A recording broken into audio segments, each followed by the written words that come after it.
Hola, buenas tardes. Bueno, muy bienvenidas, bienvenidos a esta primera instancia de las jornadas antiestética que estamos organizando, que hemos organizado entre la Escuela de Arte y Patrimonio de la Universidad Nacional de San Martín y la Fundación Luis Felipe Noé. Es un gran gusto y es muy conmovedor tener esta instancia aquí, esta primera jornada en el Teatro Tornavías. La próxima será en Espigas, la tercera virtual. La verdad que bueno, un proyecto y un intercambio que vinimos sosteniendo con la Fundación ya desde hace bastante tiempo, que bueno, empezó con Yuyo, como iba a ser parte del homenaje. Teníamos ahí algunas ideas muy lindas.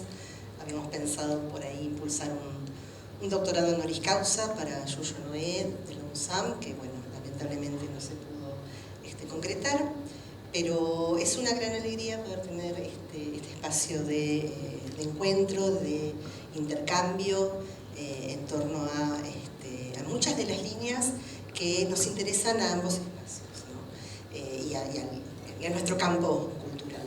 Y muy particularmente celebrar esta reunión, este encuentro de distintas voces, distintas personas que forman parte de nuestra Escuela de Arte y Patrimonio, de otras instituciones, de otras universidades, de la Fundación Noé, con distintos saberes, distintas prácticas para abrir este diálogo, estas reflexiones que esperamos sean estimulantes, motivadoras. Así que bueno, muchas gracias a la Fundación, a Ceci, a Lorena, a Natalia por impulsar este espacio. Muchas gracias a Eduardo, a Milagros y a Fernando por ser parte de esta primera sesión.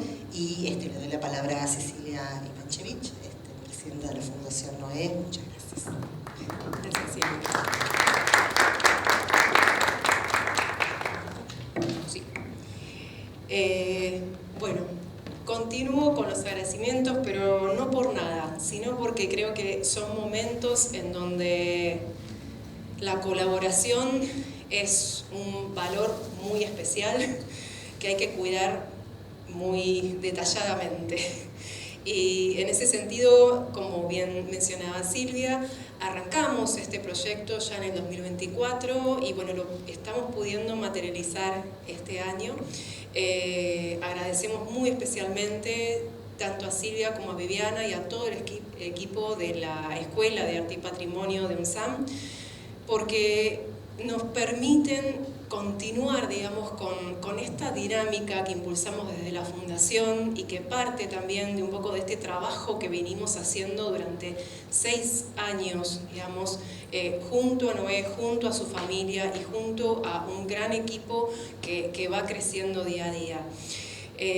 La propuesta es justamente de estas 3 jornadas poder trabajar con 3 tópicos. Por un lado, la vida de una obra, ¿no? Desde que nace, cómo se conserva y bueno, hasta que llega a su instancia de restauración, ¿no? Entonces, esta idea de entre la acción, la reflexión y la práctica, digamos, son elementos que siempre hemos trabajado y que nos gusta poder continuar, porque creemos que no solo tiene que ver con Yuyo, sino que tiene que ver con la contemporaneidad del arte que estamos viviendo hoy en día. La segunda jornada tiene que ver con los legados. Vamos a estar ahí armando una red de legados. Eso va a ser en Fundación Espigas, los invitamos el martes que viene. Y por último vamos a cerrar en formato virtual con distintas reflexiones acerca de lo que es la escritura del arte, mejor dicho, los escritos de artistas. ¿Por qué? Porque también estas jornadas toman el nombre del primer libro que publicó Noé en 1965, Antiestética, y que se cumplen 60 años, pero además es un libro que ha marcado a distintas generaciones de artistas y sigue marcando. Nos seguimos encontrando todavía con muchos artistas que lo leen por primera vez de distintas generaciones y dicen, no puedo creer que yo me esté encontrando con este material hoy en día, que sea un material fresco, renovador, que me esté dando una mirada, digamos, que yo estaba buscando en otros libros. Así que bueno, los que no lo hayan leído los invitamos. Y bueno, hoy abrimos con esta mesa que para nosotros es sumamente importante. Quiero darle la palabra a Natalia Revale. Bueno, esta primera mesa, como decía Ceci, la verdad nos emociona bastante porque tiene que ver un poco con esto, con empezar a pensar lo que implica en las prácticas artísticas, las materialidades y la conservación, ya no desde una instancia posterior o externa a la producción artística, sino como una dimensión que nos va atravesando desde la práctica, desde su origen.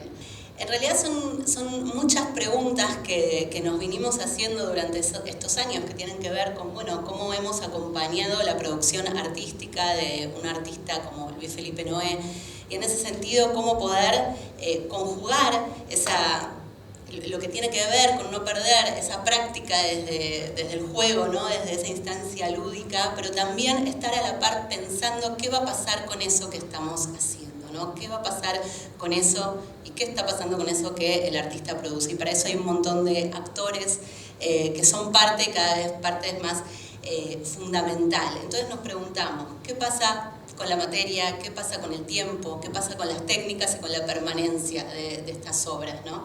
Conjunto de obras? Y también hablando con los tres invitados que tenemos hoy, aparecieron un montón de otras aristas que tienen que ver también con presupuestos, con institucionalidad, con público y privado, ¿no? Un montón de cosas súper ricas que salieron en el intercambio previo para llegar a esta instancia, que obviamente es un disparador porque, bueno, nos entusiasma mucho y es para profundizar. Así que, sin más, les voy a presentar a la primera persona que nos acompaña hoy, que es Fernando Marte. Fernando es doctor en Biología Molecular y Biotecnología por el Instituto de Investigaciones Biotecnológicas de la Universidad Nacional de San Martín. Es ingeniero químico graduado de la Facultad de Ciencias Exactas, Físicas y Naturales de la Universidad Nacional de Córdoba y realizó cursos de especialización en conservación preventiva de bienes culturales. Es un poco una eminencia. O sea, él dice que no, pero lo es. Entre los años 90 y 2001 se desempeñó como conservador de la colección del Museo Jesuítico Nacional de Jesús María. En 2001 realizó una residencia anual en conservación de objetos arqueológicos en el Gerald Ford Conservation Center en Nebraska, Estados Unidos, y posteriormente desarrolló investigaciones científicas aplicadas a la conservación en el Smithsonian Center for Materials Research and Education de la Smithsonian Institution en Washington, D.C. Actualmente es profesor titular y adjunto por concurso en el Instituto de Investigación sobre el Patrimonio Cultural, creo que le dije bien, de la USAM, donde además se desempeña como secretario de investigación y director de la maestría del instituto. Integró diversos proyectos de investigación sobre ciencia aplicada al estudio y conservación del patrimonio cultural, acreditados y financiados por organismos oficiales, y ha publicado capítulos de libros y artículos en revistas internacionales especializadas y participó regularmente en comités académicos y científicos vinculados al campo de la conservación. Por último, fue becario de la Fundación Antorcha, Bungay Born, la Smithsonian Institution y el programa Marie Curie. Bueno, ante todo agradecer a la Fundación la invitación, formarme parte de esta mesa con Milagros, con Eduardo,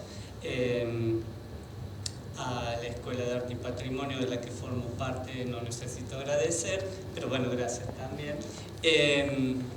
Voy a empezar a contradecir a Natalia. Ella decía que teníamos muchas preguntas, yo voy a sumar preguntas.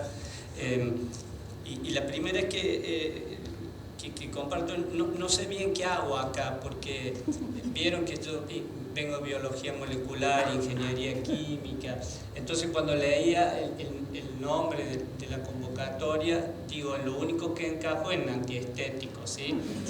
Porque de arte contemporáneo y teoría de la conservación de arte contemporáneo sé muy poco. Lo único que más o menos conozco es algo sobre materialidad y conservación, ¿sí? Entonces obviamente voy a tratar de llevar la discusión a mi arena. Entonces, pero como sí soy curioso, empecé a leer un poco y me surgieron más dudas, ¿sí? Entonces al caos, me parece una palabra que hoy nos vendría bastante bien, voy a compartir con ustedes esas dudas, ¿no? Primero quería mostrarle un par de cosas.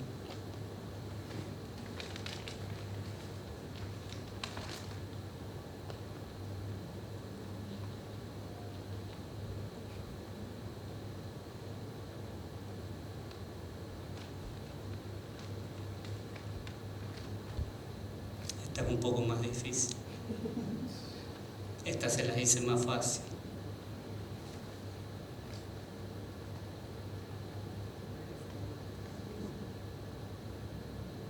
¿Sí? Natalia me preguntaba, porque me olvidé ponerle un título a la charla, ¿no? Y me preguntaba, finalmente, ¿tiene un título tu presentación? Y en un momento lo pensé y le iba a poner ni muy, muy, ni tan, tan. ¿Sí? Porque leyendo sobre esto de teorías de conservación de arte contemporáneo, me he dado cuenta, por suerte veo a muchas personas acá que me van a poder contradecir si me he equivocado mucho, que hay cosas que son comunes y hay cosas que se mantienen. Sí hay cosas que aparecen a lo largo de estos tiempos cuando se incorpora el arte contemporáneo. Siempre hemos conservado cosas, ¿sí? Desde que comenzamos, es más, creo que conservar cosas es incluso previo a nuestra especie misma, ¿sí? Hay algunos primos cercanos que también tenían producciones materiales que atesoraban, que conservaban. El tema es qué y cómo se conserva, ¿no? O al menos para empezar, creo que es un buen disparador, ¿no? El qué y cómo conservar. Y eso sí es un tema propio de lo nuestro. Conocí por primera vez esta imagen cuando Néstor Barrio hacía una presentación, ¿sí? Y se llama El tiempo pinta un cuadro, una pintura, Time Smoking a Picture, ¿sí? Me gusta porque arriba tiene una inscripción en griego que dice que, más o menos, ¿no? El tiempo es un mal artista, arruina todo lo que toca. Pero abajo, hacia la derecha, dice, también una traducción mía, ¿no? La escultura gana valor mientras se desmorona, ¿sí? Y como si fuera poco, abajo dice, a ver si recuerdo bien, dice, a la naturaleza y a ti mismo acude, ¿sí? No aprendas a sentir por parte de otros, ¿sí? Entonces, en ese ámbito es que nosotros nos movemos dentro de la conservación, ¿sí? Y las imágenes que les mostraban antes es porque la materialidad siempre ha sido un gran desafío para la conservación, ¿sí? A eso apuntaban comediantes y La Banana, la obra de Hirst, El tiburón, ¿sí? La obra de Yuyo, no me voy a meter, Milagro seguramente va a hablar de ello, las papas de Gripo, ¿sí? Esas superficies pulidas y acabadas de los concretos, ¿sí? Ferrari, con el problema de los óleos, ¿sí? Y yo creo que Leonardo, en su momento, debe haber sido un desafío todavía más grande que cualquiera de las obras que nosotros hoy por hoy nos enfrentamos. Hay testimonios, incluso por parte de él mismo, que mientras iba trabajando en una obra, cuando trabajaba en la segunda mitad, la primera parte de la obra ya se les había deteriorado, ¿sí? Entonces, el tema de la materialidad parecería no ser, sí, algo innovador dentro de las tensiones que se generan en la conservación. De hecho, la evolución de la materia a lo largo del tiempo, esa tensión, es el motivo mismo por el cual tenemos nosotros la conservación, ¿sí? La conservación lo que hace es tratar de prolongar esa vida, ¿sí? Dentro de ese tiempo, obviamente la materia tiende a degradarse, a cambiar, a cambiar, ¿sí? Me corrijo. Y la conservación lo que trata es de mantenerla a lo largo de ese tiempo. Insisto, el qué ya lo podemos dejar de lado ahora y nos centramos en el cómo, ¿sí? ¿Cómo mantenemos eso? A lo largo del tiempo son muchos los que han ido teorizando en torno a este desafío, ¿sí? Camilo Boito, Ruskin, Paul Philippot, ¿sí? Althoffer, y acá empiezan a aparecer algunos nuevos, ¿sí? Nosotros creemos que la teoría del arte contemporáneo, lo poco que he leído, comienza con Althoffer, ¿sí? Cuando introduce fuertemente lo que es la intención del artista. Hay registros más viejos, ¿sí? Antonio Raba, ¿sí? Los que hacen conservación de arte contemporáneo lo deben conocer muy bien. Cita textos que incluso son contemporáneos, ¿sí? A Cesare Brandi. Ahora, hemos tenido a lo largo del tiempo distintas teorías de la conservación y la restauración. ¿Por qué tenemos teorías de la conservación? Y por qué hay algo que no está bien, ¿sí? En torno a eso es que giran las teorías, ¿sí? Cuando he ido hablando en estos pocos minutos, ¿sí? 8 minutos para ser más preciso, me quedan 12. Cuando he hablado de estos 8 minutos, he hablado de materiales, de intención del artista, etcétera, etcétera. Hay muchas palabras, conceptos, ¿sí? A través de los cuales giran todas esas teorías. A lo largo del tiempo, algunas teorías se han centrado más en alguna de estas palabras, dejando de lado algunas otras, ¿sí? Hay quienes han focalizado más en la materialidad original de la obra. Hay otras como Althoffer que fueron centrándose más en lo que era la intención, ¿sí? Y estos pares que son antagónicos han ido cambiando a lo largo del tiempo, ¿sí? Son muchos los conceptos y son muchas las variables y cómo estos conceptos a su vez van variando a lo largo del tiempo. Si entran a INCOMOS, por ejemplo, porque si toman cada uno de estos términos, si entran a INCOMOS y ven lo que es la autenticidad para el INCOMOS, en las recomendaciones, van a ver que está desglosado en como mínimo 8 o 9 puntos, de los cuales el último es otros factores intrínsecos o extrínsecos, ¿sí? O sea que podría ir todo ahí, ¿sí? Todo lo que se le ocurra. Entonces, las distintas teorías han ido siempre oscilando entre el foco en un lugar, el foco en el otro. Y el gran problema, esto lo tomo de Muñoz Viñas, ¿sí? Pero en realidad es de Paul Philippot. Y el gran problema es que nosotros no podemos conciliar todo eso, ¿sí? Por eso digo el cómo conservar. Paul Philippot dice que el gran problema que tiene el campo, él lo llama de hecho el corazón del problema de la restauración, es que no podemos conciliar, él dice, la historia con la restauración de la pieza. El valor ese es mío, porque a veces no es solo la historia, porque la historia la podríamos llegar a conciliar. Pasa que no podemos conciliar la historia con el valor estético, con el valor económico de la obra, con el valor histórico, etc. ¿Y por qué? Porque desde un punto de vista material, desde un punto de vista físico, la obra de arte solo puede existir en un estado, ¿sí? El barniz está o no está. Sí, ya sé, se puede adelgazar un poco, pero de última, puede estar, puede no estar o puede estar a la mitad, ¿sí? O podría estar la mitad y la mitad, pero hay una sola obra física. ¿sí? Entonces, compatibilizar todos esos valores dentro de una obra de arte es muy difícil. Y eso es algo con lo que en el campo de la conservación hemos venido lidiando desde hace mucho tiempo, ¿sí? La gran dicotomía entre Raskin y Viollet-le-Duc, por ejemplo. Y si se ponen a ver, pero esto es una duda, repito, todo lo que estoy planteando acá son dudas porque yo desconozco el tema.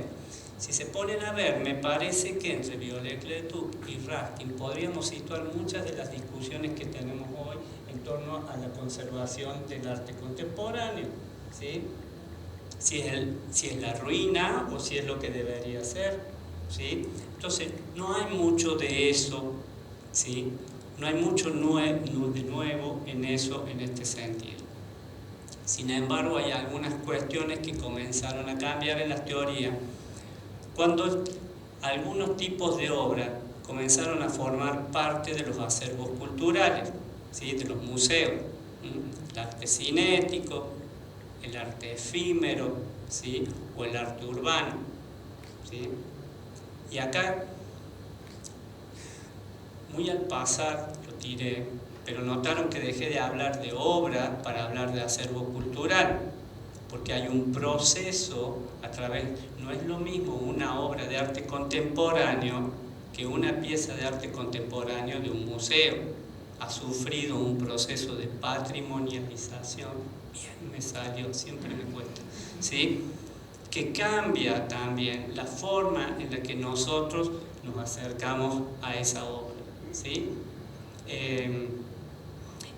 Y es ahí donde la institución, sobre todo universidades, centros como este, ¿sí? Nuestra escuela se dedica a discutir mucho sobre eso. Nosotros tenemos, de hecho, una doctoranda que trabaja en esta paradoja que plantea Philippot, ¿sí? De tratar de reconciliar la restauración con la historia de un objeto. Nosotros obviamente la damos vuelta y qué rol cumple la restauración dentro de la historia de un objeto, ¿sí? ¿Qué conservarlo y cómo conservarlo? ¿Qué cambios deben ser evitados y qué cambios son permitidos? Incluso qué cambios son necesariamente producidos, ¿sí? Como en el arte efímero. Conservar esas esculturas de hielo sería muy fácil, ¿sí? Técnicamente, ¿sí? Entonces, tenemos otras discusiones, por ejemplo, que giran en torno al concepto de vandalismo. Una caja donde se metían un montón de prácticas que ahora hemos empezado a desglosar, ¿sí? Para ver qué hay detrás de ello. Entonces creo que hay cuestiones de fondo, ¿sí? Que son comunes a todas estas teorías, ¿sí? Que forman un continuo. Y esas están presentes desde Raskin y Viollet-le-Duc hasta algunas teorías más nuevas, ¿sí? Como la de Muñoz Viñas, que propone una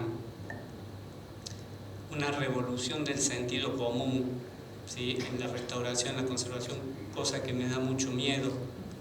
No hay peor criterio que el sentido común, ¿sí? Pero es lo que se propone.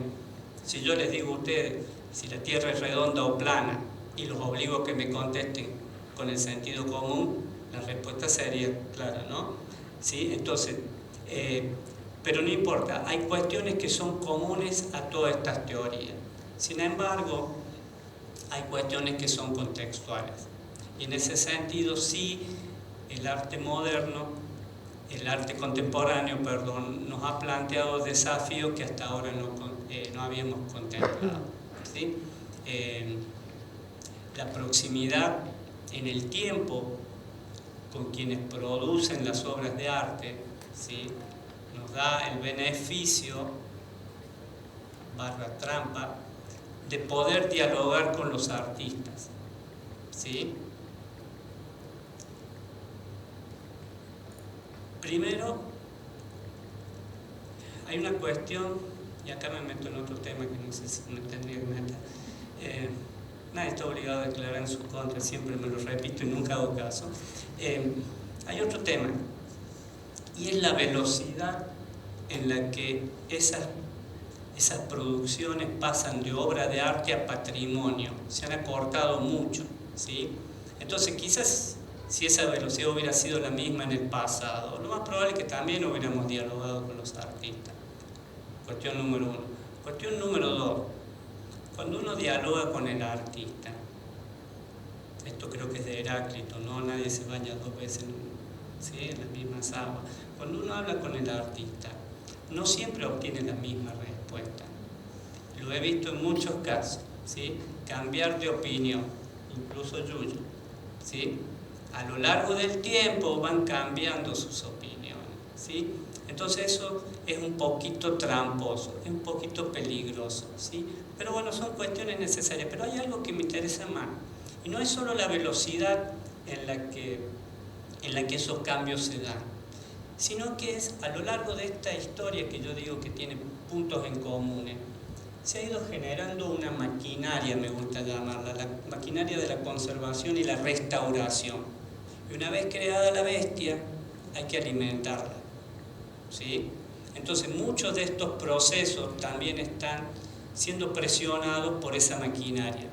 Y ahí me pregunto, por total desconocimiento, ¿qué pasa en el ámbito privado? ¿Cuál es la presión que están recibiendo hoy los restauradores, ¿sí? Para lidiar con estas obras? Solo para terminar, tuve la suerte de conocer a Yuyo hace muchos años, gracias a Mónica Millán. Me invitó a almorzar para hablar sobre caos o sobre entropía. No recuerdo bien cuál de las dos, pero creo que me había invitado para hablar de caos y terminó hablando de entropía, ¿sí? Para el caso da lo mismo, podría ser al revés. Si hay algún físico o algo, acá le pido disculpas por adelantado por la simplificación que voy a hacer, ¿no? Los dos conceptos se usan coloquialmente como sinónimo de desorden, ¿sí? Pero físicamente son distintos.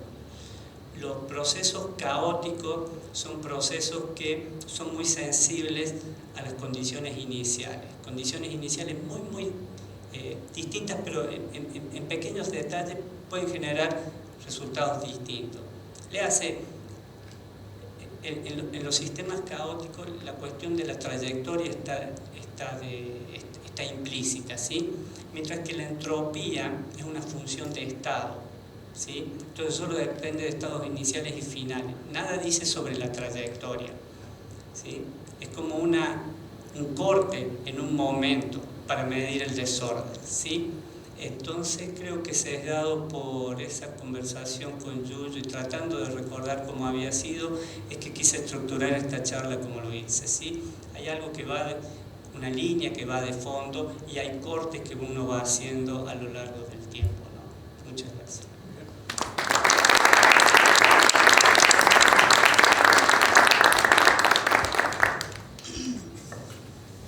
Bueno, Milagros. Ahí vamos. Milagros Córdoba es licenciada en Conservación y Restauración de Bienes Culturales, es responsable del Laboratorio de Bienes Culturales del INTI e integrante del Centro de Investigación en Arte, Materia y Cultura de la Universidad de 3 de Febrero. Su trabajo se desarrolla en la intersección entre conservación, análisis científico de materiales y gestión de colecciones patrimoniales, integrando equipos interdisciplinarios dedicados al estudio de obras de arte y bienes culturales. Es docente de la licenciatura en Conservación y Restauración de Bienes Culturales de la Universidad Nacional de las Artes y asesora en Conservación Preventiva de la Fundación Luis Felipe Noé desde el año 2021, donde participa en proyectos vinculados a la preservación de su legado artístico. Y por eso está acá. ¿Ahí se me escucha a mí? ¿Está bien? Acércate un poco más. Más cerca. Sí. Bueno, qué difícil todo, hablar después de Fernando, hablar con micrófono, pero lo voy a lograr. Bueno, yo estructuré esta charla pensando un poco, me voy a fijar qué hora es, bien, pensando un poco en cuál por ahí iba a ser el público, pensando en que estábamos en una escuela de patrimonio, pero también en la convocatoria de la fundación. Y bueno, lo que yo quería era compartir justamente en estos minutos algunas preguntas que fueron surgiendo del trabajo junto con la Fundación Noé, cuando pensábamos en conservación preventiva para la obra de Luis Felipe Noé, ¿no? Estas preguntas que primero fueron como preguntas muy técnicas y después, a partir de que el trabajo avanzaba, se van convirtiendo inevitablemente en preguntas más complejas, y de esas preguntas surgen algunas reflexiones que me parecía interesante compartirlas justamente en este marco. Bueno, justamente yo vengo de la conservación, como hablábamos, y como muchos sabrán, los que vengan de la conservación, en nuestra formación académica es como que el foco está bastante más puesto en lo que tiene que ver con la conservación de arte tradicional, ¿no? En donde ahí las preguntas a veces son un poquito más concretas, más claras, tienen que ver con esto de cómo conservar la materia de una obra. Y justamente a partir del trabajo con la fundación y con el equipo y con la obra de Yuyo, me empieza a pasar que necesitamos revisar algunas certezas, ¿no? Siempre que trabajamos con arte contemporáneo necesitamos revisar algunas certezas, aunque, como dijo Fernando, algunas hay que revisarlas siempre cuando trabajamos con arte tradicional también. Entonces nosotros veníamos como de esta idea de cómo conservar una obra de arte. Esta era la pregunta, digamos, que atraviesa gran parte de nuestra formación académica en las universidades que en general dan la carrera, pero con lo que es la contemporaneidad, esta pregunta se complejiza bastante, porque lo que nos empezamos a preguntar es un poco qué constituye a esa obra de arte, ¿no? Entonces, cuando pensamos qué constituye a la obra, y yo creo que... Bueno, no sé si es la presentación. Cuando pensamos qué constituye a la obra, tiene que ver con que en la contemporaneidad hay un cambio de paradigma bastante grande, ¿no? Que se evidencia con el ingreso del arte efímero, de las performances, de la instalación, de obras justamente que son tecnológicas, que tienen varios aspectos. Y sí, es la presentación, gracias. Tuve un segundo de... y bueno, ¿y qué ocurre? ¿Qué pasa? Cuando uno cambia la percepción de lo que entendemos por obra, justamente también cambian cuáles son los problemas que tenemos en la conservación. Justamente lo que nos convoca hoy, o lo que yo quería retomar un poco, que es estos escritos de Noé sobre la antiestética. En estos escritos él habla bastante sobre su entender de qué es la obra en el arte contemporáneo, ¿no? Cómo se entiende a la obra en la contemporaneidad, como de pronto el acento puesto en la búsqueda, y en una búsqueda que quizás tiene que ver con hasta lanzarse al vacío, ¿no? No con un objeto terminado propiamente. Entonces nos empezamos a preguntar qué conservamos, y ahí surgen estas preguntas, ¿no? ¿Conservamos materia? ¿Conservamos objetos? ¿Conservamos experiencias, procesos, memoria, intención? Todo junto probablemente, ¿no? En muchos casos, gran parte de estos aspectos, todos juntos. Y bueno, sucede esto, que cuando estamos ahora trabajando como conservadores, conservando arte contemporáneo, las manifestaciones artísticas son mucho más complejas. Estas manifestaciones artísticas empiezan a no ser estáticas, a hacer procesos, a tener cambios, a mutaciones dentro de la propia manifestación. Entonces surge también esta mirada que tiene que ver con tener en cuenta que el cambio ya no es únicamente asociado a la idea de deterioro y algo que hay que detener, sino que el cambio es parte del problema que tenemos que comprender, parte probablemente de la obra. En ese sentido, cuando antes pensábamos en que conservar una obra era de pronto conseguir ajustarla a una cierta estabilidad en el tiempo, ahora no estamos pensando en términos de estabilidad. Pero al mismo tiempo, cuando hablamos de inestabilidad en el arte contemporáneo y en la obra de Yuyo, ¿de qué estamos hablando, no? También, porque como conservadores, ¿qué nos pasa? Nosotros estamos muy acostumbrados a pensar a la inestabilidad en términos de inestabilidad material. Observamos una obra y lamentablemente a veces ya estamos observando inestabilidades con respecto a la compatibilidad de los materiales, al envejecimiento, al deterioro, ¿no? A la pérdida, pensamos en degradación, pensamos en mezclas que sinergizan todos estos procesos de deterioro. Pero al mismo tiempo, en la obra contemporánea y en la obra de Noé en particular, la inestabilidad también la tenemos que entender como idea, ¿no? O sea, él presenta la inestabilidad, él habla en Antiestética y después en toda su obra sobre el caos, sobre la incertidumbre, ¿no? Las transformaciones, la tensión.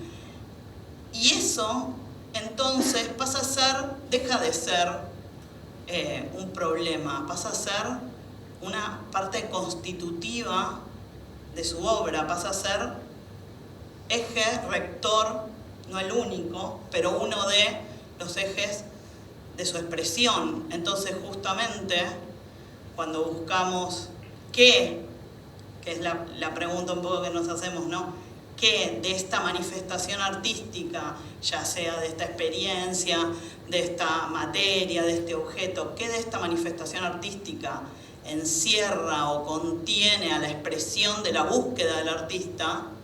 En este caso, la inestabilidad es parte de la huella de la búsqueda de Yuyo.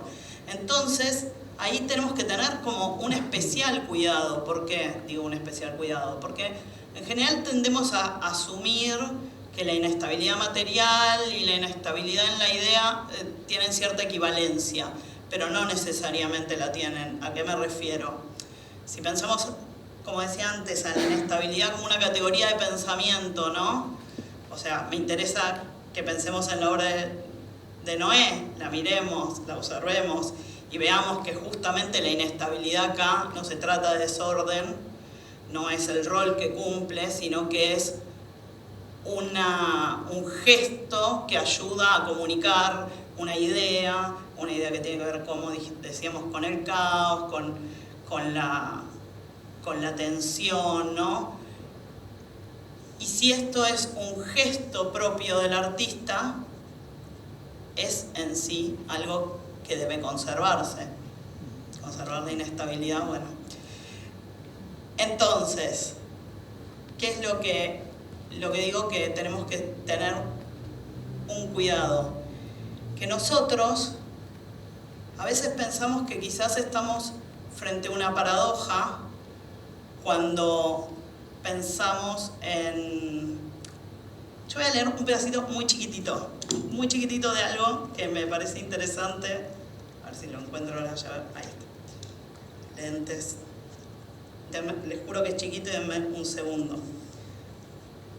Pero dice, miren, dice, hay otros artistas que en su voluntad de experimentar posibilidades de imágenes ensayan cualquier clase de materiales, muchos de ellos totalmente efímeros. Sí, es cierto, es lamentable, pero muchas veces es una exigencia de la búsqueda. Entonces, ¿qué es más importante?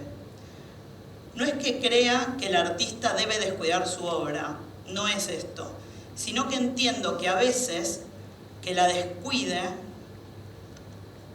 que a veces la descuida porque su verdadera obra es el propio devenir. Entonces, esto me parece súper interesante porque Noé, durante muchos años, y tiene que ver con lo que decía Fernando, defiende la experimentación por sobre la permanencia, ¿no? por sobre la preocupación de la permanencia. Pero de repente, en los últimos años, crea una fundación para preservar su legado, comienza a incorporar preguntas de conservación en nuevos proyectos, busca asesoramiento para anticipar problemas futuros. Entonces acá la pregunta vuelve, ¿no? ¿Esto es una paradoja? ¿Le importa o no le importa la permanencia? Y no, quizás lo que está sucediendo acá es que la pregunta está equivocada, porque pensar o preguntarnos si Noé acepta el cambio, yo creo que es una pregunta demasiado básica. O sea, la pregunta tiene que cambiar, porque si la respuesta fuera establecer si acepta o no acepta el cambio, ¿acaso todos los artistas conviven con el cambio? O sea, los artistas cambian su manera de producir, cambian sus materiales, incluso hasta cambian a veces sus propias obras, ¿no? Retoman, revisitan una obra de otras épocas, las intervienen y es una nueva obra. Entonces, por supuesto que el cambio es parte de algo totalmente habilitado por el artista. Pero entonces la pregunta que tenemos que hacernos como conservadores, principalmente, es ¿qué cambios estaba dispuesto a aceptar el artista cuando pensamos en cómo queremos que esa obra siga transcurriendo, ¿no? Entonces, ahora sí, ya cuando pensamos en qué cambios estaba dispuesto a aceptar el artista, retomo el punto anterior que tiene que ver con que tenemos que tener cuidado con nuestra propia interpretación a veces, porque muchas veces nos pasa que pensamos que un artista que acepta al caos, a la incertidumbre, a la transformación, como una experiencia de vida, está dispuesto a aceptar cualquier tipo de transformación en su obra, ¿no? Y yo creo, y esto me parece que es lo fundamental para pensar en la conservación de la obra de Noé, que la aceptación conceptual del caos no implica necesariamente la aceptación del deterioro material de su obra. Y esto es algo que justamente trabajamos cuando lo pensamos con la fundación, cuando lo pensamos con los equipos, cuando observamos estos cambios que va viendo en los artistas, ¿no? Justamente en la obra de Noé, la materia no es un tema menor.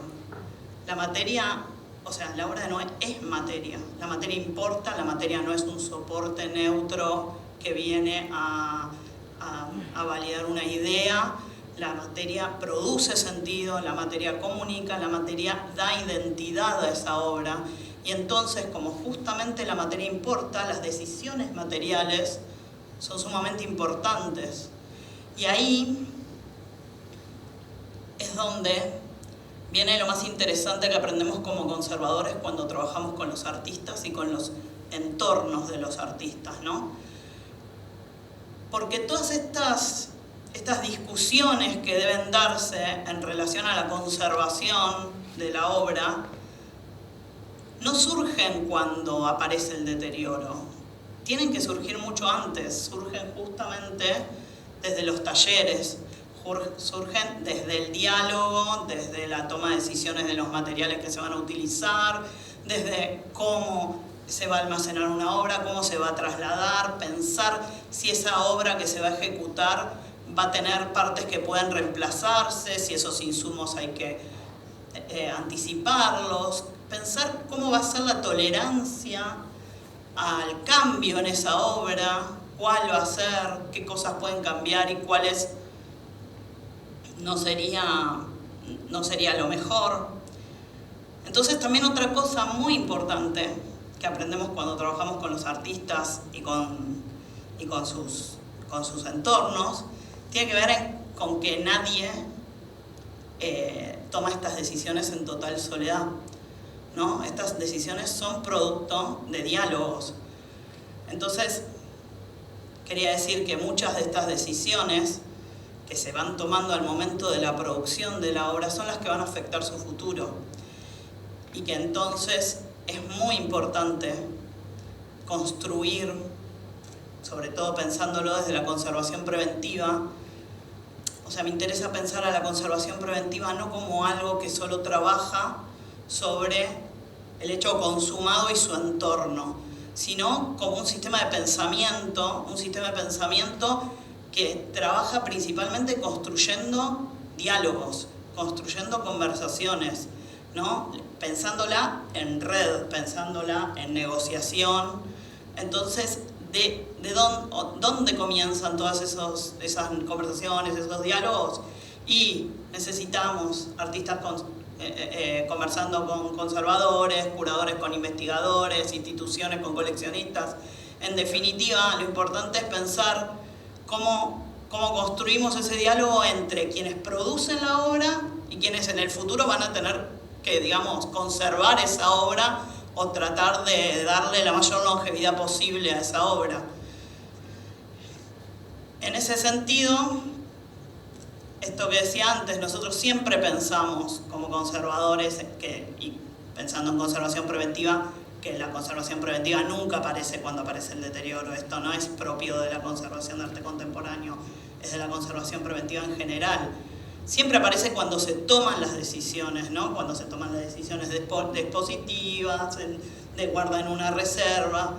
Pero entonces, si volvemos al punto de qué estamos conservando cuando estamos conservando arte contemporáneo, ahora, ya es completamente imposible contestar con una única palabra, ¿no? Que si materia, porque conservamos materia y conservamos intención, conservamos experiencia y memoria.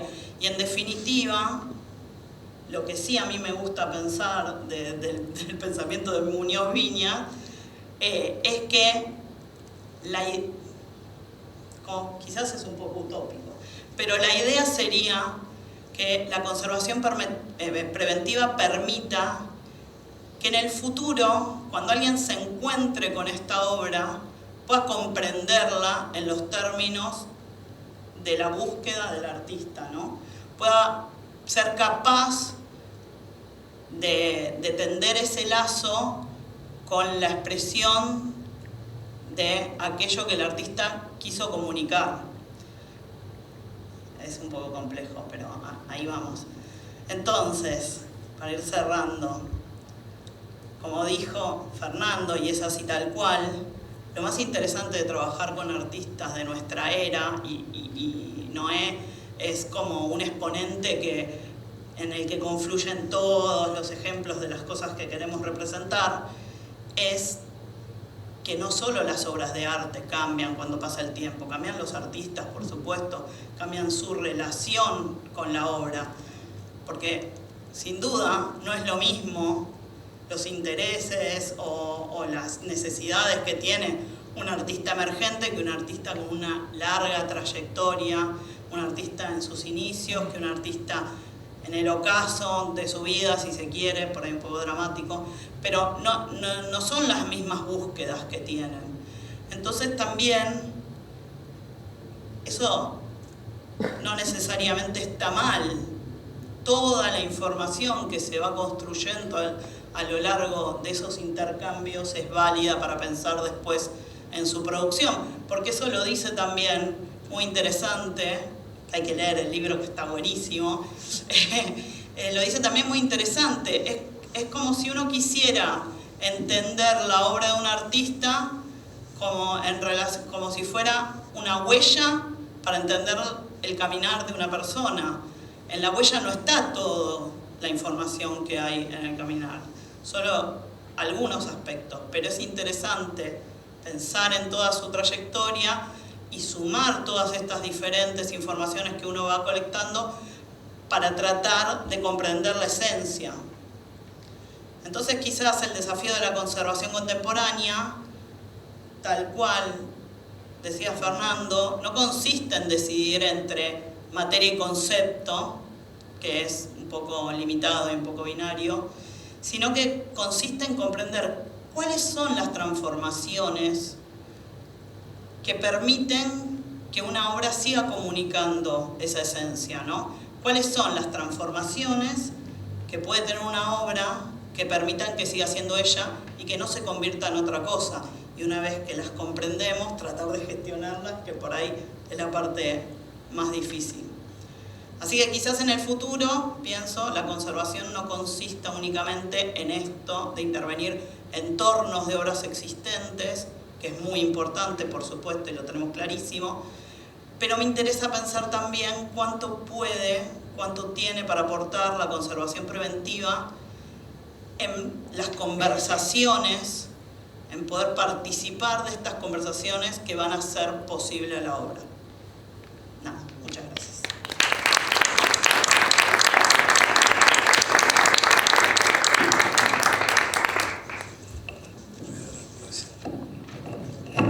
Te voy a presentar primero, Edwin. Yo sé que no necesitas, pero aún así lo vamos a hacer. Gracias, Milagros. Bueno, Eduardo Estupía es artista visual, es docente, es escritor. Estudió en la Escuela de Bellas Artes Manuel Belgrano y expone en muestras individuales y colectivas desde 1973, tanto en Argentina como en el exterior. Entre el año 1992 y el 2011 fue director de arte del Diario de Poesía y actualmente integra el Consejo de Dirección de la revista cultural Las Ranas. Desarrolla una extensa labor docente y crítica en el campo de las artes visuales y ha participado como jurado en premios nacionales y festivales cinematográficos. Su obra ha sido exhibida en instituciones y galerías como el Instituto Valenciano de Arte Moderno de Valencia, el Museo Fortabat, el Centro Cultural Recoleta y la 30ª Bienal de San Pablo, entre otros espacios internacionales. También ha desarrollado proyectos interdisciplinarios vinculados al teatro, la música y la experimentación escénica. Recibió el Gran Premio del Salón Nacional y el Gran Premio del Salón Municipal Manuel Belgrano en la categoría de dibujo. Y voy a decir el título de tu ponencia. Después igual está en el programa, así que... Tiempo presente, práctica, preservación, subsistencia. Una economía de medios en crisis terminal. ¿De qué hablamos cuando hablamos de acervo, obra, legado, herencia, conservación? Eduardo. Buenas noches, buenas tardes, muchas gracias. Y gracias por haberme invitado a esta mesa con estos compañeros que me han tocado y que me han hecho repensar todo. Tendría que dar vuelta a todo lo que no escribí, pero que tenía medianamente ordenado. Voy a tratar de respetarlo a medias.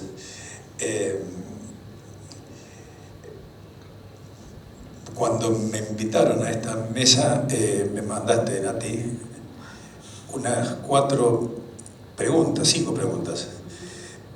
No voy a detenerme en una por una, pero más o menos las voy a tomar como arranque.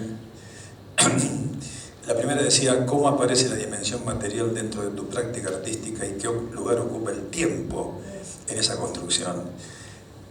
El tiempo cronológico es uno, el tiempo del taller es otro, y el tiempo hipotético de persistencia de la obra, que es una palabra que anda dando vueltas alrededor de todas estas que hemos examinado hoy. Son tiempos distintos, ¿no? Y además el tiempo es una conciencia del tiempo, ¿no? Del mismo modo que existe la conciencia sobre la propia obra y sobre la preservación de la obra, ¿no? Por eso también en las exposiciones de mis compañeros surgió esta cuestión paradójica entre persistencia, conservación de la obra y materialidad e inmaterialidad de los conceptos o de las poéticas, ¿no? Por ejemplo, en un caso como Yuyo, un hombre que colocó la poética permanentemente en crisis, lo cual no significaba necesariamente que pusiera en crisis el estatuto físico de la obra, aunque tampoco se podía separar completamente, ni mucho menos, el estatuto físico de la obra de la crisis de la poética de la obra, ¿no? Entonces, esa cuestión física que estaba entre la constitución física de la obra, su eventual crisis física, pero al mismo tiempo la cuestión crítica de la poética, un hombre en permanente actitud crítica con respecto a su propia poética, de algún modo permiten revisar esta cuestión entre materialidad misma del objeto, su preservación y la preservación conceptual, hasta donde también hay una especie de sustentación conceptual. Es decir, pero digamos, para no entrar en un bizantinismo de vocabulario, en mi caso particular, yo era un típico artista de los 70, es decir, el arte contemporáneo no existía como categoría, ni ninguna de sus mitos, ni ninguna de sus cualidades, ni ninguna de sus leyendas, ni mucho menos. Pero eso implicaba también una relación con la idea de la preservación del material. Por ejemplo, yo dibujaba, ¿no es cierto?, básicamente en los 70, y dibujaba en el peor papel posible. No porque buscara el peor papel posible, sino porque no tenía ninguna conciencia de la preservación, justamente, ¿no?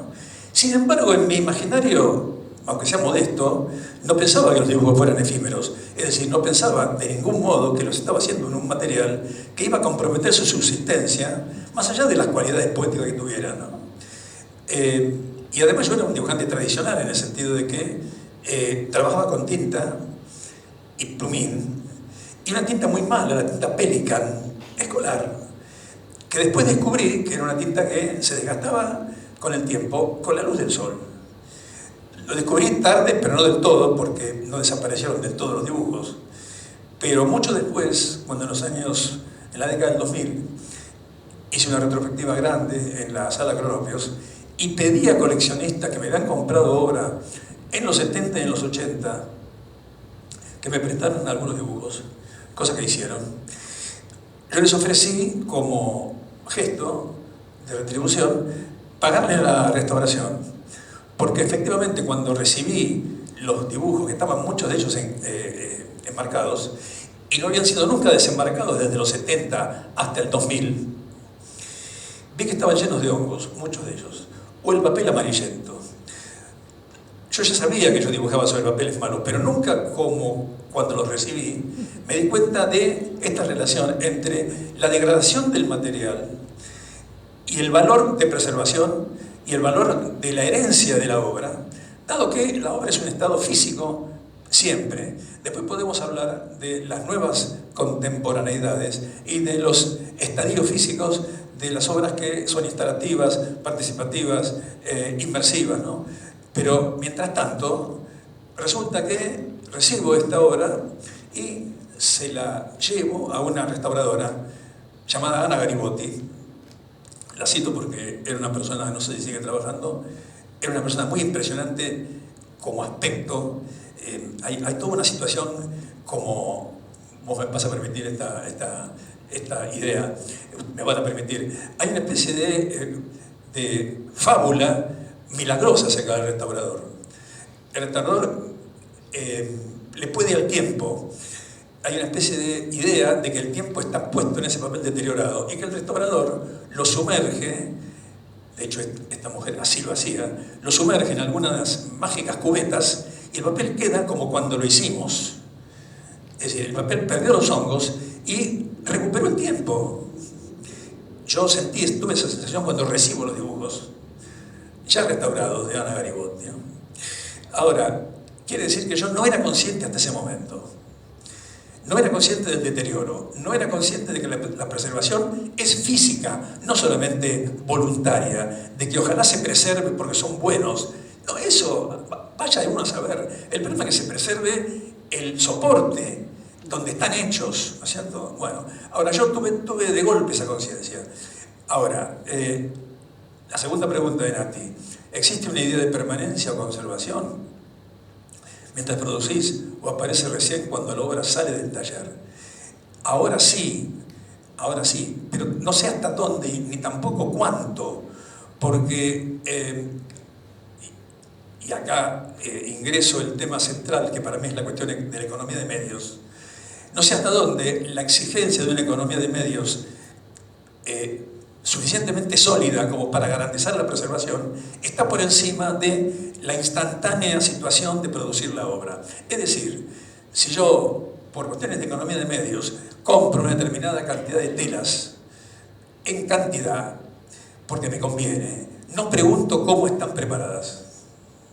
Y sería una pregunta capital. No pregunto eso. Es decir, en esa pirámide importa más la instantaneidad, la necesidad de resolver, la necesidad de trabajar, la necesidad de terminar la pieza, que examinar las condiciones químicas, físicas, constitutivas del soporte donde está hecha la obra, que es completamente fundamental. Del mismo modo que la leyenda dice que los pintores tradicionales argentinos, los pintores de la Boca o los pintores pintaban con aguarrás, y que ciertas cuestiones de la paleta tienen que ver con la degradación de ese material. Yo no lo sé, me gusta pensar que es así. ¿Por qué? Por esta rara situación de una conciencia muy desarrollada en lo poético y muy poco desarrollada en las cuestiones más prosaicas, que son sobre qué estoy pintando, con qué estoy pintando, con qué sustancias estoy constituyendo esto, que estoy pensando que va a ser para siempre.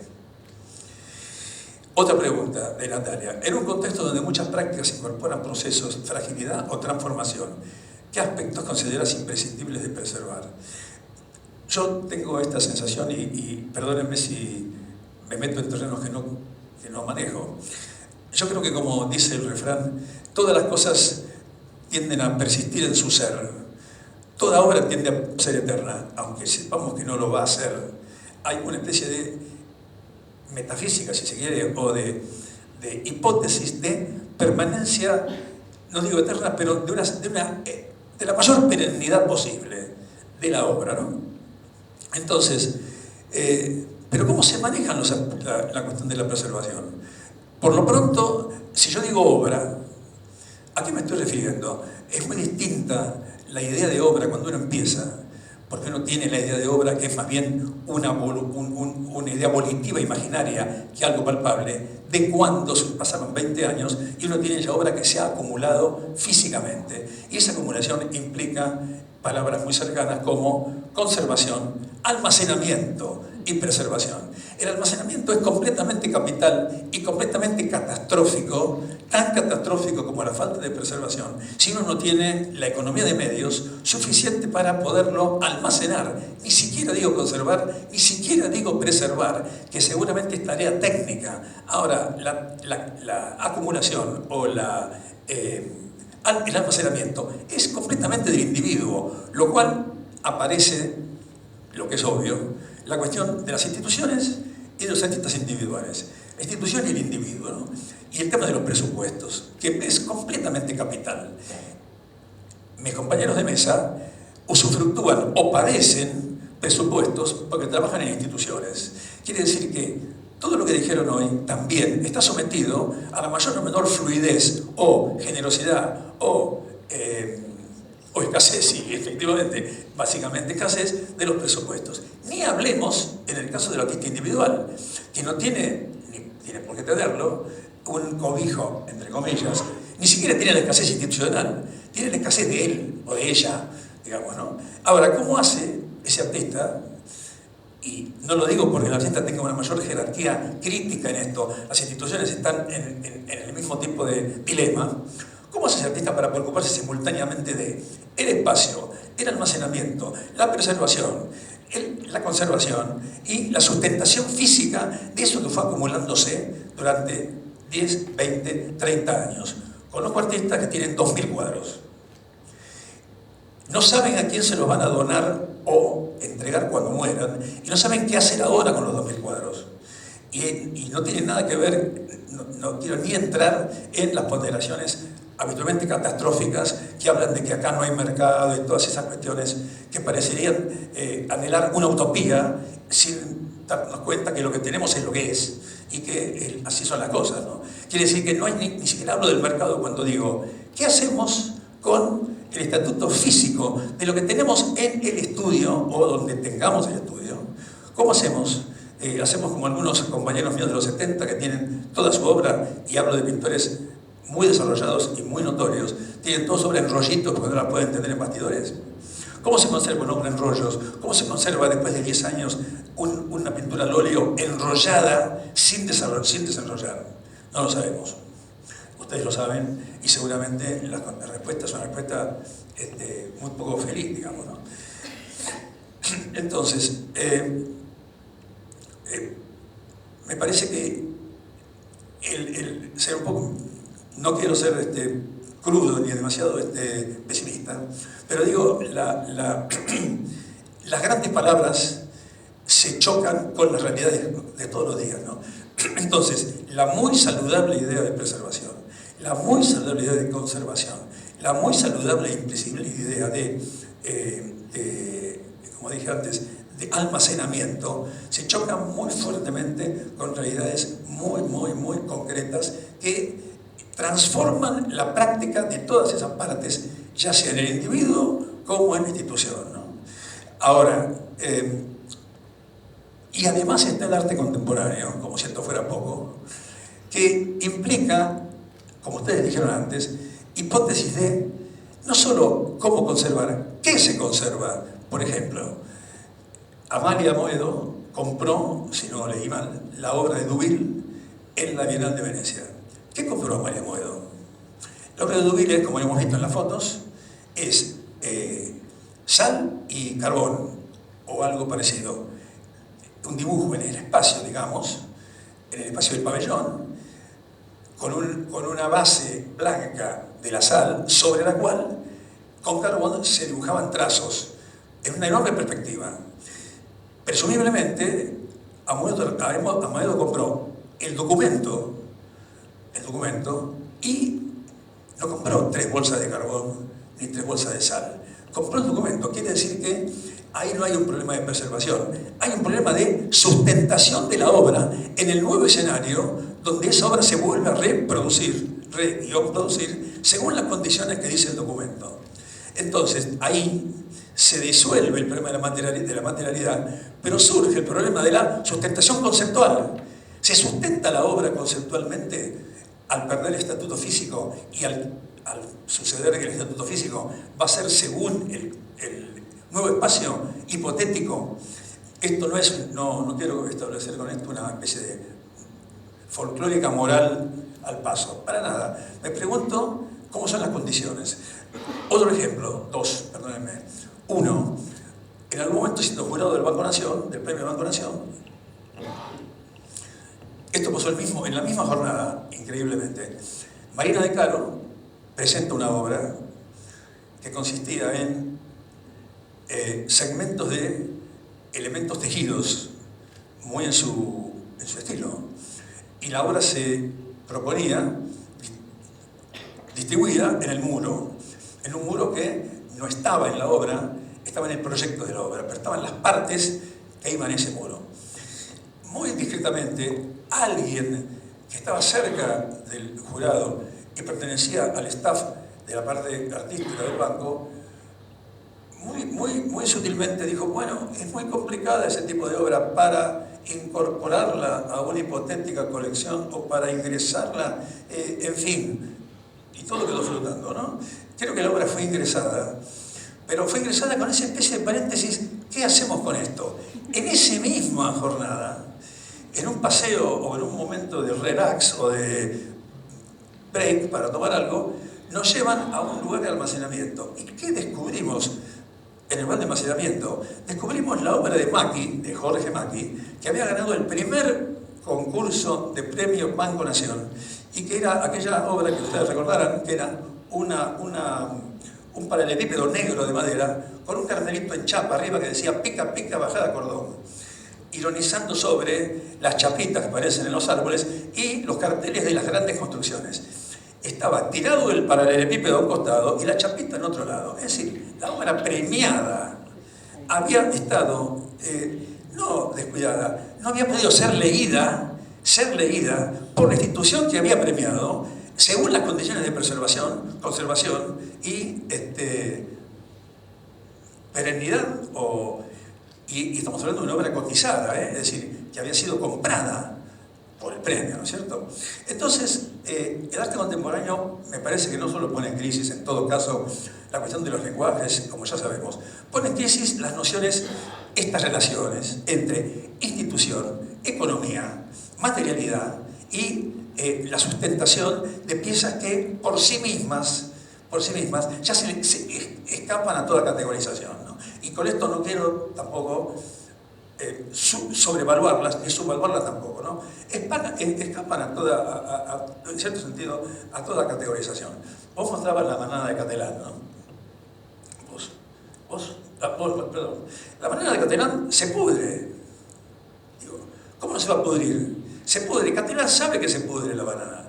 Entonces, de nuevo, las categorías contemporáneas, la horizontalidad del arte, rompe con cualquier idea consolidada, ¿no? Al mismo tiempo, las instituciones son recontra consolidadas y están para eso, están para recontra consolidarse y evitar que se pierda todo. Entonces, ¿cómo hacemos para conciliar todo aquello que va en muchas direcciones, de manera muy festiva, como sucede en el arte contemporáneo, en el sentido de la horizontalidad notable de, ya no valorativa, sino más bien fenoménica, mientras existen todavía, y cómo no van a existir, por eso está esta mesa, la hipernecesidad de que las cosas no se pierdan.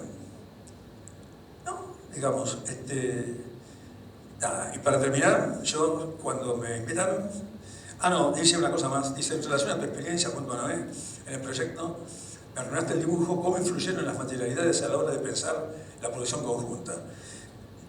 A ver, lo único que puedo decir en ese sentido es que una de las partes del trabajo consistía en que nos enviábamos fragmentos de dibujos. Quiere decir, dibujos inconclusos, por decirlo de algún modo. Eran mucho menos que eso. Yo diría que eran pedazos de dibujos. Y Yuyo los llamaba carajitos, los de él. Los míos también, pero él llamaba los de él carajitos. Como diciendo, es aquello que no está en el último cajón, no está en ningún lado. Entonces, digamos, eso era como el resto, era como aquello que no se debía preservar. Sin embargo, pasó de estar en una especie de circulación lateral, a punto de desaparecer para siempre, al centro de la escena. Bueno, ahora, en esa decisión no hubo ninguna noción de preservación. Hubo realmente, más bien, una especie de ironía, como diciendo, vamos a trabajar juntos cuando podamos, y cuando no podamos, vamos a sacar de lo que está perdido algo que no esté perdido del todo. Muchas gracias.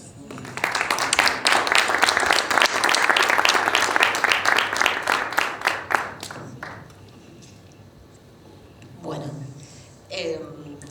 para abrir, quizás, si hay por acá algún aporte, me parece interesante, puedo quizás rescatar algo que todos sabemos y que estamos hablando del tiempo.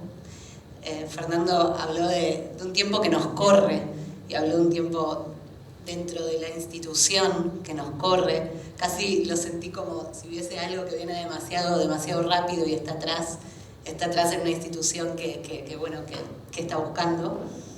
Que está buscando con sus profesionales que tienen este objetivo de conservar y ir interiorizándose en todo, y escuchamos a Milagros diciendo, bueno, quienes tenemos la suerte de estar compartiendo en esta contemporaneidad con los artistas, ¿por qué no aprovechamos lo más posible, ¿no? para poder comulgar, ponernos un poco más de acuerdo y no, quizás, en estos procesos, que me parece muy interesante, que me parece como un desafío para todas las partes.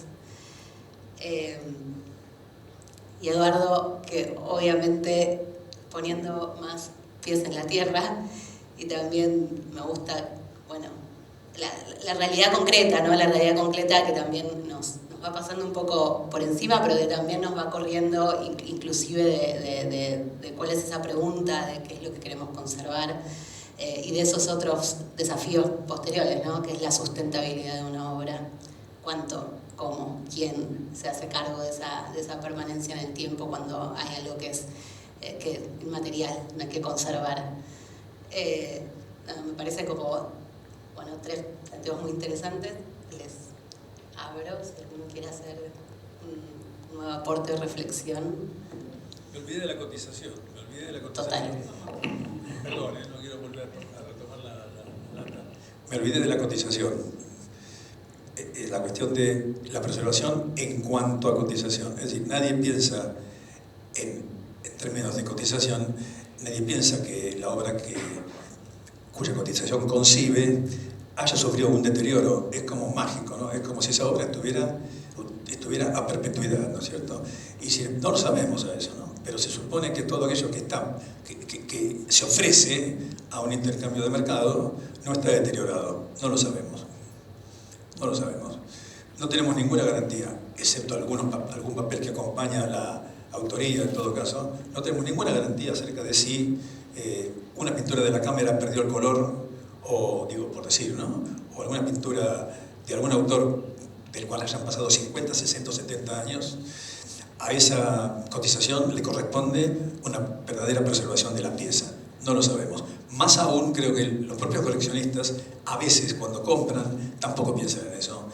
Por ejemplo, hay algún coleccionista que tiene enorme cantidad de piezas, pero digo enorme, tipo 4.000 piezas, y muchas veces ni él sabe en qué condiciones se encuentran, ¿no? Y esto no lo digo porque él sea negligente, es porque, de nuevo, la pirámide está invertida, a lo mejor, ¿no? El valor piramidal está puesto en un lugar y en la base está lo que debería estar en la cúspide, ¿no es cierto? Y no es un problema de que él sea, como digo, especialmente, digamos, insensible o inconsciente. Suele suceder que así es, ¿no? Un poco la fascinación por coleccionar hace olvidar que estamos coleccionando objetos materiales que tienen un estatuto físico y que requieren un estatuto físico y un estatuto de almacenamiento y condiciones atmosféricas peculiares que demandan una enorme economía. Y a veces esa economía está destinada a seguir comprando piezas.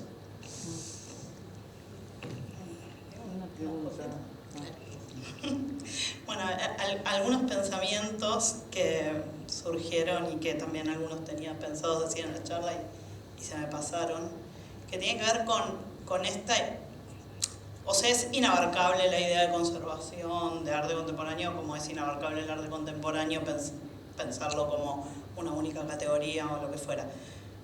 Pero para separar un poco la paja del trigo, hay algunas instancias que es interesante pensar. Una tiene que ver con este trabajo, con los artistas, con los entornos de los artistas, en los talleres, en los espacios en donde la obra se está imaginando y poder tener parte de una conversación ahí, siempre y cuando sea parte, digamos, de la voluntad del artista la preservación, ¿no?, de la obra, que también es un tema que no es menor, por esto que vos mismo decías, no estaba ahí puesta. Si no está ahí puesto el objetivo, no está ahí puesta la mirada, no está puesta en que esa obra se preserve, por una cuestión de desconocimiento, es un tema. Si no está puesta por una cuestión voluntaria del proceso, de la experimentación, es otro tema. Ahora bien, a veces pasa también, y nos pasa como trabajando en una universidad de arte, en donde queremos a veces relacionarnos con los que estudian arte y pensar en cuáles son sus búsquedas y qué piensan ellos respecto de la preservación de sus obras. Muchas veces surge al revés, surge como no quiero pensar en me limita estar pensando en que tengo que comprar tal papel o tal. Yo quiero hacer mi dibujo en el primer espacio en donde me pueda expresar. Entonces, eso es atendible completamente. Lo interesante es pensar que si vos sí tenés el deseo de la preservación de tu obra, puedas tener las herramientas para pensarlo. Que a veces, como decís, sin duda, están asociadas a presupuestos, siempre están asociadas a presupuestos, pero que a veces algunas pequeñas prácticas colaboran mucho con la posibilidad de tener un mejor manejo de las obras y disminuir mucho los riesgos en una colección. Entonces, pequeñas prácticas que quizás no implican grandes desembarcos de plata. Eso por un lado, que quería hablar de preservación y voluntad. Bueno, después alguna cosa más, pero si querés, Fernando, Sí, dos cosas me divierto mucho y he aprendido mucho, o sea, es el beneficio de la ignorancia en el tema, ¿no? Y dice un libro, nunca vi un solipsista saltar del 10º piso, ¿no? Y tengo muchos amigos que abonan a todas estas teorías nuevas de la conservación, del arte contemporáneo, etcétera, etcétera, pero cuando tienen que restaurar obras que son de su propia colección, van buscando esa magia, ¿sí?, de revertir el tiempo, ¿no? Y en ese sentido, vuelvo al tema del comedian de la banana, que saben fue robada, ¿no? Y leía las noticias sobre el robo, decía, no obstante, el museo precisó que la pieza no sufrió daños irreversibles y que ya fue repuesta. La institución francesa recordó que el valor de Comedian reside principalmente en su certificado de autenticidad y en el protocolo que regula su exhibición, más que en la fruta en sí. ¿No? Es muy lindo eso. Y acá va mi pregunta, una pregunta que me disparó algo, me interesó mucho que dijo Eduardo. ¿Se sustenta la esencia de la obra desvinculada de la materia? Digo yo, cuando esas 2000 obras que tenga un coleccionista, porque no creo que tenga la sal y el carbón todos expuestos, cuando sean simplemente 2000 o 3000 instrucciones, folletos, ¿cuál va a ser la reacción del mercado? ¿Se va a poder revender todo eso? El mercado sopla donde quiere, con el Espíritu Santo. Digamos, o no soplará, también puede pasar. No, pero, a ver,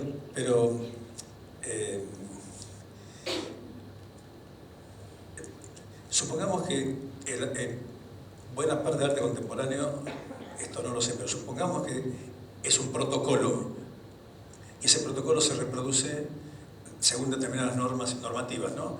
Vos comprás un protocolo y determinados materiales y comprás el programa y el plan y la planta para reproducir esa pieza, pongámosle. Yo digo más bien pensando en la obra de Dubuffet de Venecia, hay otros millones de ejemplos, ¿no? Pero digamos, pensemos en algo completamente también muy específico. La preservación del material escrito, la preservación bibliográfica. Si uno dijera, mira, yo en realidad compro obra programática, de artistas programáticos, que no compro piezas, entonces compro protocolos. Bueno, el protocolo está en formatos que tienen un deterioro determinado. Quiere decir que tarde o temprano, en la cuestión de preservar, aparece en cualquier formato. Estamos hablando de que los CDs se deterioran y desaparecen, y fíjate vos, lo que era una especie de formato también milagroso de recontra hiperacumulación, resulta que ahora, al cabo de no sé cuánto tiempo, puede desaparecer la data. Es decir, que todo formato corre el riesgo de desaparecer, ¿no es cierto? Es decir, que, pero el problema entonces sería la relación entre practicidad técnica, que de eso ustedes saben mucho, practicidad técnica, límites presupuestarios y tachar un poco la idea de perennidad. Vamos por partes, preservemos técnicamente lo que podamos y tratemos de que eso tenga un linaje suficientemente sólido o un estatuto suficientemente sólido como para que pudiera pasar hipotéticamente de generación en generación, cualesquiera sean las condiciones de herencia o de cobijo que pueda tener esa obra. Ya sea que esté en un museo, entonces digo, ahora, todo lo demás pertenece un poco al terreno de la metafísica, ¿no? Es decir, ¿hasta dónde? ¿Y qué sé yo hasta dónde? Es decir, ¿no? Pero por lo menos hasta algo, hasta pensar una determinada estrategia para saber que es necesario establecer una serie de relaciones en las que combinen la fisicidad de la obra, estrictamente la fisicidad de la obra y las condiciones de almacenamiento y de acumulación, digamos, ¿no? Que para mí, en los artistas individuales al menos, y ni hablemos también de las instituciones, es una cuestión crítica, porque los espacios son caros, cada vez más, digamos, ¿no? Entonces, los artistas proyectuales, yo conozco varios y todos conocemos, trabajan en una computadora, ¿no? Y entonces tienen, digamos, asistentes, o bien encargan la pieza, pero inmediatamente está el problema de ¿cuánto pagan por encargar la pieza? ¿Le pagan al herrero barato o le pagan al herrero malo? Le pagan al herrero barato y la pieza se para mal. Lo he visto. no estoy inventando. Le pagan a Herrero caro y la pieza se va a parar bien. Pero hay una diferencia central entre poder pagarle al obrero caro y pagarle al obrero barato. Es decir, y eso implica la preservación de la pieza. La vendas o no la vendas, ¿no? Más aún, es probable que el mercado o los actores del mercado, los que compran las obras en muchísimos niveles, son más descuidados que el artista. También he sido testigo, por ejemplo, en ocasión de la Cronopios, de algún coleccionista que me prestó la obra que había puesto sobre una estufa. Y la obra estaba completamente doblada, el marco, y adentro el dibujo, que no se había quemado de casualidad. Pero digo, ¿dónde está esa? No hay conciencia de preservación. Y esa es la persona que había comprado la obra. Entonces, probablemente sea un problema de, ¿cómo diríamos? De formulación cultural, no sé si es la palabra, ¿no? Vamos a hablar de sentido común, que vos recelabas con toda razón por un lado, ¿no? Pero supongamos que hay un sentido común que implica que si yo compro algo, tengo que pensar cómo preservarlo. Pero si pasa con un electrodoméstico, ¿cómo no puede pasar con una obra? Digamos, ¿cómo puedo no decirle a un coleccionista, no la exhibas todo el tiempo al sol, porque dale tantas horas de sol como de sombra, porque si no, este dibujo en tinta te va a durar 20 años como mucho? Entonces, de esa fisicidad estamos hablando antes de considerar si ese dibujo va a ser perenne en términos poéticos. Es probable que desaparezca mucho antes el dibujo físicamente que la hipótesis de preservación en un ámbito de lectura de la obra poética. Quiero rescatar un concepto que se dijo que tiene que ver con que toda conservación finalmente es la conservación de la materia. Porque incluso todos estos aspectos que hablábamos antes de las entrevistas, los intercambios, la información que se genera en relación a lo inmaterial que acompaña una obra, la voluntad, la búsqueda, está soportado en un soporte material, ya sea un libro, computadora, lo que fuera. Entonces siempre la conservación termina siendo la conservación de la materia y siempre es una carrera que se corre de atrás con la tecnología, pero también es importante esto diferenciar la conservación cuando hablamos de la voluntad del artista en el sentido de estar hablando con el artista de manera directa, con el artista, su entorno, ¿no? Pero quiero decir, en el momento de él pensar su obra. Otro universo completamente distinto es la conservación cuando esa obra está institucionalizada, y otro universo completamente distinto es la conservación cuando esa obra está en el mercado del arte. Y son universos distintos porque hay objetivos distintos con respecto a esa obra. Hay voluntades distintas ya no ahora del artista, sino del poseedor, del que está salvaguardando esa obra, respecto de qué va a pasar con esa obra o cómo voy a ejecutar mis presupuestos, qué me interesa más conservar. Así que no hay una única manera de conservar, ni hay una única manera de pensar la conservación del arte, ni siquiera sobre la obra, digo obra en términos generales, de un mismo artista. La misma obra en conservación en un lugar privado, en una institución y en su taller. Lo que pasa, sí, ahí me hiciste pensar, perdón. No, me hiciste pensar en la idea de restauración. ¿Por qué? Porque el mercado es efímero y es el momento. Por supuesto que hay instancias vamos a decir, de consecutividad en el mercado, ¿no? Que serían un poco las cotizaciones. Pero, por ejemplo, los restauradores restauran para que el valor de la obra de un museo, de una institución, específicamente una institución, porque yo no conozco restauradores privados, es decir, que trabajen con coleccionistas privados, no los conozco, debe haber probablemente, ¿no? Porque un coleccionista puede tener la conciencia de que su colección debería preservarse del mismo modo que se preserva el acervo de un museo. Pongámosle que es difícil, pero pongámosle que es posible. Pero yo no conozco restauradores que trabajen para particulares. Debe haberlos, y algunos de ustedes deben conocer seguramente casos, ¿no? Pero institucionalmente la idea de restauración es porque la obra no pierde valor por deteriorarse. El valor sigue siendo el valor de cotización que está en los cánones del museo o en la última cotización de la compra del museo, que no baja, no desciende por un hipotético deterioro de la obra física. Quiere decir que la cuestión de la restauración es institucional. básicamente institucional. Yo me cuesta encontrar una conexión entre mercado y restauración. Porque la idea del mercado es que el mercado está en movimiento permanente, ¿no? Y permanentemente oferta, ¿no? Entonces, lo que ya se vendió, es un problema del que lo tiene, ¿no es cierto? No hay una institución, excepto, bueno, claro, cuando la compra un museo, ¿no? Por ejemplo, ¿no? Pero, por ejemplo, yo pensaba, hace un rato, cuando hablaban ustedes, la obra de Diego Bianchi, la obra hecha con rezagos o con basura, que son naturalezas muertas, físicas, enmarcadas, de Diego Bianchi. Yo no lo sé, pero me pregunto, ¿pensó Diego en si cada pedacito de lo que pone tiene una hipótesis de conservación peculiar porque es un cacho de madera, o es un cacho de alambre, o es un cacho de alambre tejido, o es un cacho de lana? O bien si se tomó el trabajo, a lo mejor o no, de consultar con alguien que dijo, no, si lo rociás con determinado barniz, todo esto, el barniz preserva cualquier tipo de deterioro. No lo sé y no conjeturo que Diego sea ni más ni menos cuidadoso. A mí me pasaría lo mismo probablemente, ¿no? Pero ¿cómo se garantiza, en cierto sentido, a partir del momento en que él construyó esa naturaleza muerta con rezagos, ni hablemos de los artistas que trabajan con basura directamente, ¿no? ¿Cómo se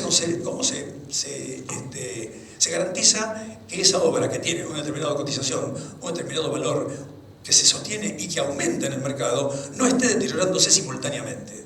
Entonces, hay una cuestión crítica que tiene que ver con las estructuras económicas y filosóficas del arte, ¿no? Que son preguntas que son buenas y cómodas de hacer en los terrenos filosóficos, pero muy incómodas de hacer en el terreno práctico. Porque no las puede contestar nadie, me parece, ¿no? Excepto los héroes como ellos dos, que están peleando la batalla todos los días y que no se ocupan de las grandes palabras. Eso nos ocupamos nosotros, que tenemos todo el tiempo para imaginarnos cómo sería una preservación, o cómo sería una restauración ideal, o una perennidad física de una obra, ¿no? Sí, un comentario muy breve. Y Milagro decía, hay varias formas, ¿no?, de restauración, hay muchas instituciones, etcétera, etcétera.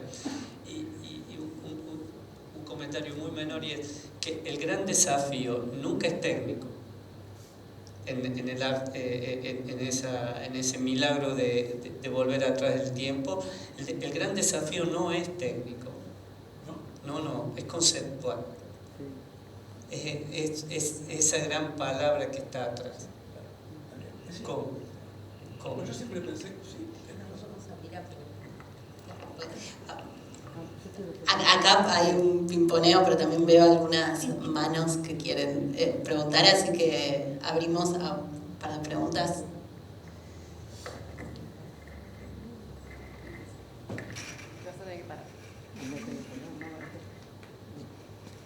Bueno, gracias a ustedes, ¿no? Pero yo estaba pensando, cambió el mundo, cambió todo. También en esa época que se conservaban las cosas de los renacentistas y demás, parecía que el amor era eterno. Ahora todos aceptamos que el amor es lo eterno y que es eterno mientras dura.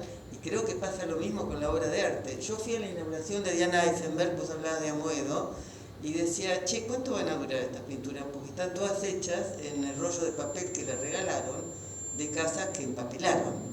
Y había una grandísima de las Madonas sobre un papel floreado de la época de Mondongo, no sé, y que la compró Amoedo el día de la inauguración. O sea que al lado mío yo decía, che, bueno, la compró porque me Mariachi. Yo decía, ¿cómo le va a durar esto? Nada, se arrebató, le gustó, no sé, era algo muy burlono de las cosas, pero yo pensaba en el tema de que hay algo del mundo de que las cosas duren y sean eternamente duren, que está bueno porque a veces hay un corsé, no solamente en la creación, sino en la conservación. Estaba pensando en Turrell. Nosotros tenemos en Colomé, no sé, 7, 8 obras de Turrell que compraron ese lugar y con archivos y las hicieron. Y vos te pasás ahí el día, la ves 15 veces, tenés un placer que no lo podés creer. Y vas y venís y volvés y vas a comer y volvés a entrar. Fui a Japón, a la Isla de las Artes, y tienen un solo Turrell, no 10 Turrell como nosotros. Tenés que hacer una cola impresionante, pagar una entrada impresionante. Y está el problema de la conservación, que te juro que parece que no podés disfrutarla. Entrás, no te dejan caminar, no te dejan tocar, no te dejan hacer, no te dejan esto, no te dejan lo otro, no te dejan volver. Yo decía, pero si supieran que nosotros tenemos 10 y que la pasamos increíble cuando lo vemos. O sea, hay algo que también está reñido entre la conservación, no sé, y que se transforma en una falta de poesía o de placer o de experimentación, no solo para el que la hace como artista, también para el que la viene a disfrutar. ¿Entendés? Entonces ahí hay un punto muy importante porque, bueno, el mundo cambió y tenemos que repensar eso, ¿no? ¿Turrell dijiste? ¿Eh? ¿Turrell dijiste? Sí, Turrell, el de la percepción de la luz. No sé, es maravilloso lo que tenemos en el norte, ahí, no sé quién fue, es maravilloso. Nada, no sabés lo incómodo que es verla en Japón ahí con todos esos cuidados que seguro que van a durar más que nosotros. Pero no tiene que ver con la preservación de eso, eso tiene que ver con la psicosis ambiental, qué sé yo. Es una lumínica y resulta que vos no podés tocar.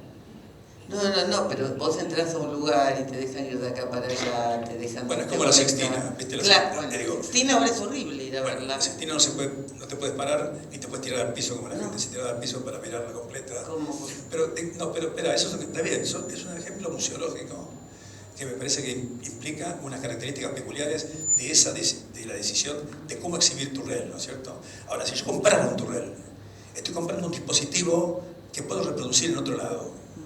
Después están las condiciones en las que me permitiría a mí, un museo determinado, ver Turrell. Pero digamos, el problema es, digamos, que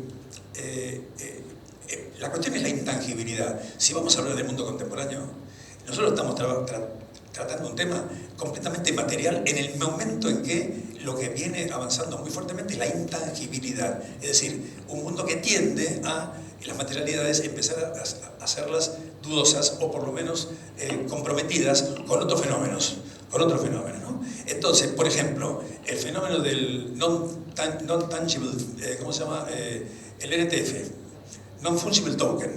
El Non-Fungible Token es la obra que no existe salvo en el pendrive. En algún momento, hace 2 años, más o menos después de la pandemia, apareció en el mercado, de nuevo, esta cuestión del Non-Fungible Token.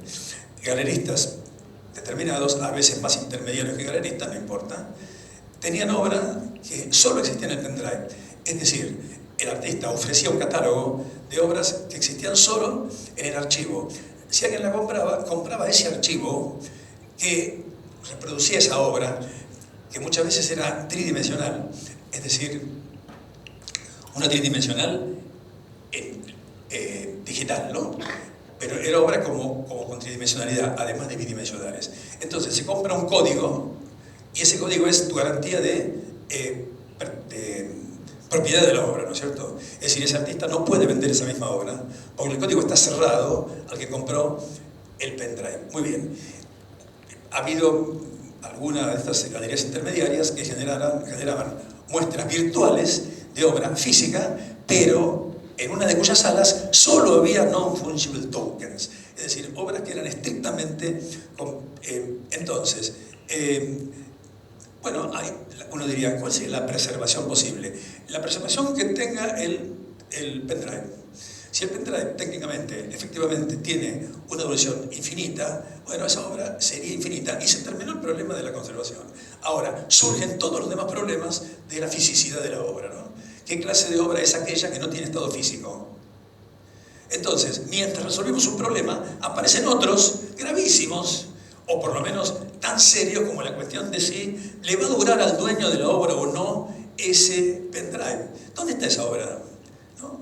Y había otros ejemplos, ¿no? Por ejemplo, que esa intangibilidad podía convertirse en una obra tangible si, por ejemplo, el dueño del pendrive decía: me gustaría esto, que es una escultura digital, pero producirla para un espacio de 5 metros por 5 que tengo en mi casa. Muy bien, entonces esa obra, que era una obra original, solo existente en ese código, era un proyecto. Se convirtió en un proyecto que iba a ser producido físicamente. Bien, un inmediato correlato. Inmediatamente ahí sí, uno diría, arranca o se incorpora la fisicidad de una obra presunta, ¿no? Muy bien, entonces la pregunta empieza a ser: ¿y con qué materiales la hacemos para que sea tan persistente como la persistencia tecnológica del pendrive? Yo creo que hay una pregunta previa. Un detalle. Las obras duraban 500 años porque un artista se pasaba 12 años en un taller hasta que podía agarrar un pincel y después cuando te encargaban la obra, por contrato te decían que tenías que usar lapislázuli para pintar el manto de la Virgen porque sabían que así iba a durar en el tiempo. Estoy de acuerdo que las cosas cambiaron. Las obras que vemos de 500 años es porque los tipos sabían a la perfección cómo comportaban los materiales. Y me parece que ahora en las escuelas de arte eso ya no se enseña. No, el tema de la conservación creo que, por lo menos a los chicos que yo les pregunto, me dicen que eso no lo dicen. Yo creo que hay una pregunta previa en relación un poco a lo que decías vos, que es, nosotros, o sea, estamos partiendo de que queremos conservar. La pregunta previa es si todo se conserva. No necesariamente todo se tiene que conservar, ni necesariamente todo debe conservarse ni en una institución, ni de la obra de un artista. Entonces, la pregunta previa es esa. Ahora, una vez que decidimos que tal o cual cosa sí queremos preservarla, ahí empiezan estas estrategias. Lo que decías vos de la intangibilidad. Un objeto es intangible, pero volvemos, todo está soportado sobre una cuestión que es material, el pendrive o lo que fuera. Y lo que sucede es que todos estos objetos que tienen que ver con tecnología, la tecnología rápidamente queda obsoleta, requieren migraciones de soportes que requieren muchísimo más presupuesto que la conservación de un papel o un lienzo.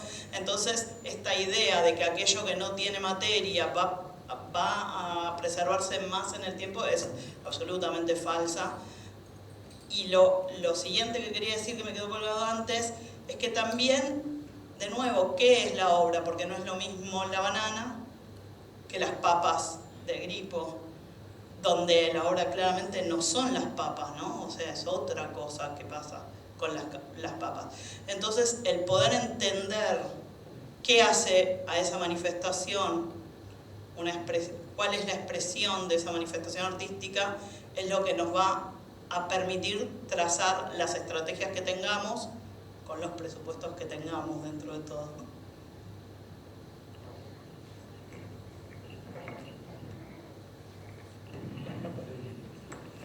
Las papas de Gripo, ¿se Yo no me acuerdo ahora, pero las papas de Gripo se pudrían. Se cambian. Se cambian. Bueno, entonces, claro, obviamente.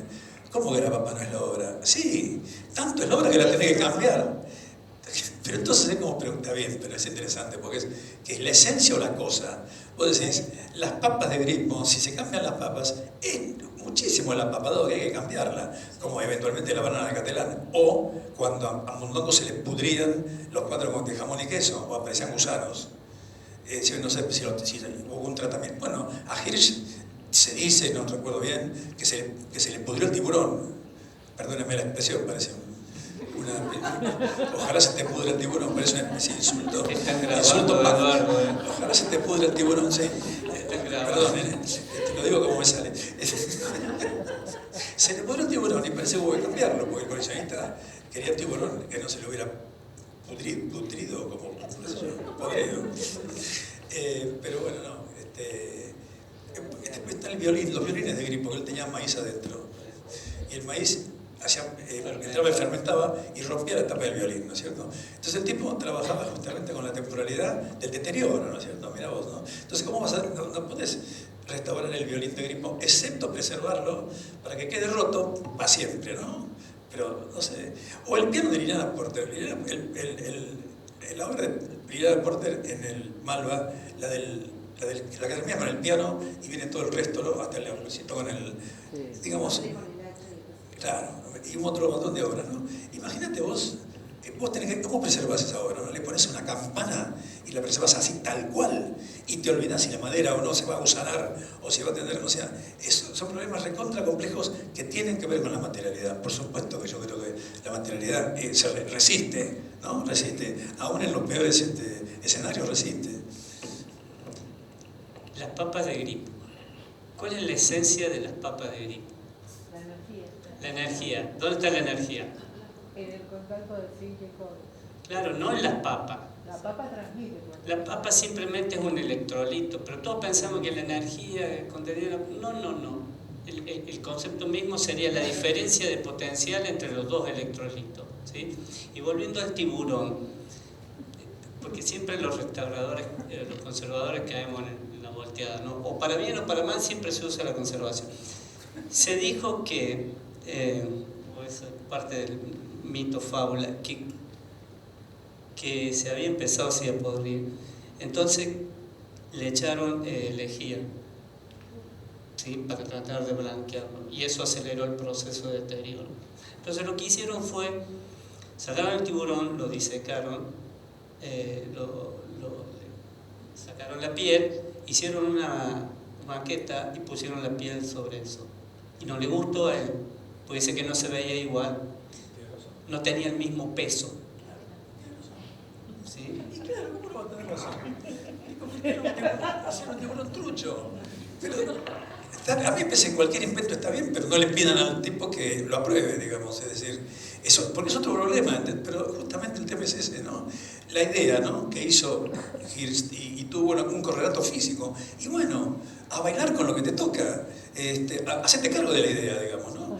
No como zafamos de la idea. No, te haces cargo de la idea, cualquiera sea su fisicidad, digamos, ¿no? Pero ahora yo creo que eso no tiene que ver con la conservación o la preservación, porque vuelvo a decir que es institucional. Yo creo que el problema es institucional, además de conceptual. Tenés razón. Yo creo que está bien que sea conceptual, porque no conceptual en el sentido solo estético, sino de un concepto más amplio, ¿no?, que implica muchas cosas, ¿no?, políticas, económicas, hasta te diría de los estados, ¿no es cierto? Y además hay una cuestión en el imaginario público, o de los funcionarios públicos, que andan a saber cómo es el imaginario de un funcionario público en una economía determinada y en un país determinado. La idea de conservación, 0 probablemente, o menos 10. Entonces, si es pública, al mismo tiempo es más bien decisiones de instituciones que no tienen todas las cartas para resolver, ¿no? Pasa que se conserve como se conserva, no hay inocente. No, yo sé. Pero ponele que los museos están... Él dice lo que se conserva o no se conserva no es inocente. Está bien, pero yo puedo imaginarme esto.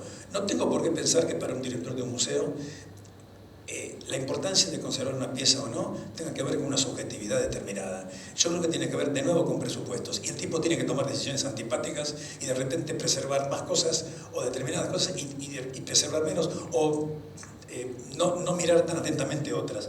No creo que un director de un museo, al menos desde el punto de vista de los directores de museo, y no en todo caso los coleccionistas que tienen museos, que es otra cuestión, ¿no? Otra conciencia de la colección.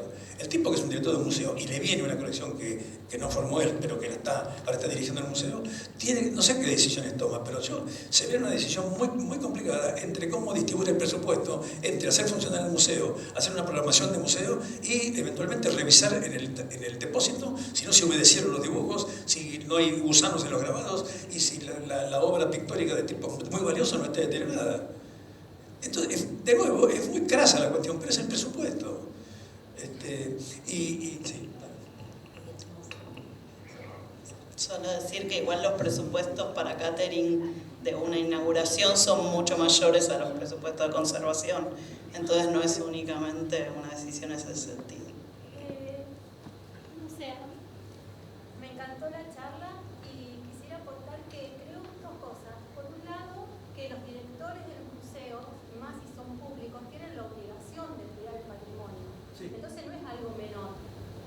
Por ahí pueden no aceptar una obra porque dicen nosotros no la tenemos no tenemos las condiciones para poder conservarla. Pero si es director y más de un museo público, tiene la obligación, porque le puede incluso hacer una demanda judicial. Sí. O sea que no es optativo. Por otro lado, no digo que ocurra o no, pero formalmente es una cuestión de gusto. Es una obligación que toma porque se debe conservar el patrimonio. Por otro lado, creo que hay obras, por ejemplo, la de Matías Duguín, que esa obra, una forma de conservarla es una cuestión de documentación, que eso se hace mucho en arte contemporáneo, y que muchas instituciones a nivel mundial invierten mucha plata en proyectos de documentación, que nosotros acá en Argentina podemos como copiar eso o pedir, ¿no? y replicarlo acá en nuestra realidad, y eso se ha hecho. Por otro lado, hay obras que con el paso del tiempo la idea de conservación en arte contemporáneo cambia y ya no se pueden exhibir porque, por ejemplo, hay obras que también el arte tradicional, por diferentes motivos, también quedan como una parte de la historia, ¿no? Porque está parte destruida. Entonces, en arte contemporáneo lo que pasa es que esas obras, por ejemplo, en la TEI, pasan a formar parte de archivos que sirven para investigación, sirven para la parte histórica y material, pero no para la experiencia del espectador. Entonces ya son como diferentes líneas, pero hay toda una investigación sobre el tema y un desarrollo sobre la conservación. Y por ejemplo, también en cuanto a lo que adquieren incluso los coleccionistas, por ejemplo, la obra de Tino Sigal, lo que compran los coleccionistas es una experiencia, porque son actores que hacen, por ejemplo, la representación de un beso. Entonces, para él, un papel no representa esa obra. Entonces, son actores que hacen la experiencia y el coleccionista compra la experiencia a través de los actores. O sea, ni siquiera el papel, ni siquiera un pendrive. Un comentario, dale, y cerramos. Un comentario que se me cruzó, que son dos cosas en relación. Por un lado, los protocolos de John Cage que permitían recuperar la acción, ¿no? Digamos, queda escrito algo que no está, pero que uno puede volver a reproducir. Yo creo que el problema que le sumo al arte contemporáneo es esta falta de frontera entre las disciplinas, donde de repente la parte escénica de la performance empieza a invadir todo el campo de lo visual. Particularmente hay una tendencia hacia el arte expandido, es decir, no hacer como Brancusi, que decía hay una limitación del material que hace que si yo trabajo con mármol es una escultura y si trabajo con madera es otra, sino que hay que llevar al límite a todos los materiales, y hablamos de la cerámica expandida, es decir, llega un momento donde el propio artista está como actuando en contra de la permanencia de esa obra, que la obra queda situada en el acting que está llevando adelante en la performance y que termina siendo paradójico, porque por un lado están hablando de la acción, pero después se encargan de que alguien la documente. Claro. Esa es la paradoja entre la cuestión de lo efímero, ¿no? Se produce un arte efímero, pero nadie quiere que el arte sea efímero. Bueno, por supuesto, menos que lo compró, pero pongamos que el arte efímero tiene esa cuestión de que se jacta, entre comillas, de que va a desaparecer rápidamente, pero nadie quiere de verdad que eso desaparezca. En todo caso te queda el efecto del efímero, pero no querés que sea verdaderamente efímero, porque hay un valor simbólico que está por encima del efímero, que es la persistencia. Claramente, si no el arte, ¿por qué tendría todavía el valor simbólico que tiene? Exacto. Bien, quiero agradecerles, solo quizás rescatar justo de la anécdota que cuenta Eduardo en relación a la sala Cronopios, de cómo un artista después de 30 años se ve afectado por la condición de su obra y lo que genera esa conciencia, lo que generó en vos y lo que genera en cada uno de quienes producimos y de toda la cadena, no solo del artista justamente. ¿Y qué pasó ahí cuando quien tomó, quizás la anécdota no fue tal cual, pero la sentí así, la acción de decir te lo restauro a cambio de que me lo prestes, fue el artista y no la institución?